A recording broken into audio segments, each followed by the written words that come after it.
L'homme contemporain écoute plus volontiers les témoins que les maîtres, ou s'il écoute les maîtres, c'est parce qu'ils sont des témoins.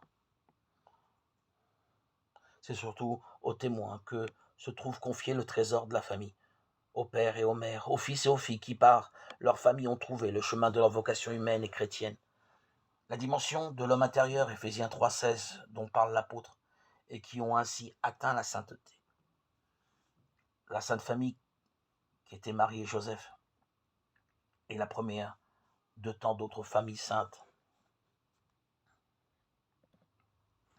À notre époque, comme dans le passé, il ne manque pas de témoins, même s'ils ne sont pas connus ou s'ils n'ont pas été reconnus.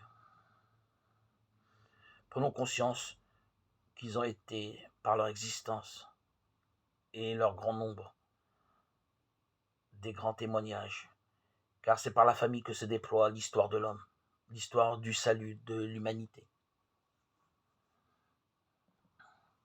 C'est à la famille qui est confiée la tâche de lutter d'abord pour libérer les forces du bien, dont la source se trouve dans le Christ rédempteur de l'homme.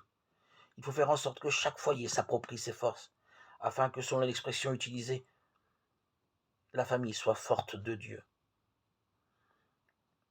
et qu'elle soit au centre du grand affrontement entre le bien et le mal, entre la vie et la mort, entre l'amour et tout ce qui s'oppose à l'amour. C'est bien à la famille qui lui est donné la tâche de lutter pour libérer les forces du bien. Telle est la raison pour laquelle j'ai voulu m'inspirer des exhortations apostoliques que nous avons trouvées dans les écrits de Paul, 1 Corinthiens 7, 1 40, Éphésiens 5, 21, Colossiens 3, 25, et dans les lettres de Pierre et de Jean, 1 Pierre 3, 1, 7, 1 Jean 2, 12, 17. Malgré la différence de contexte historique et culturel, quelle ressemblance entre la situation des chrétiens et des familles de l'époque avec celle d'aujourd'hui.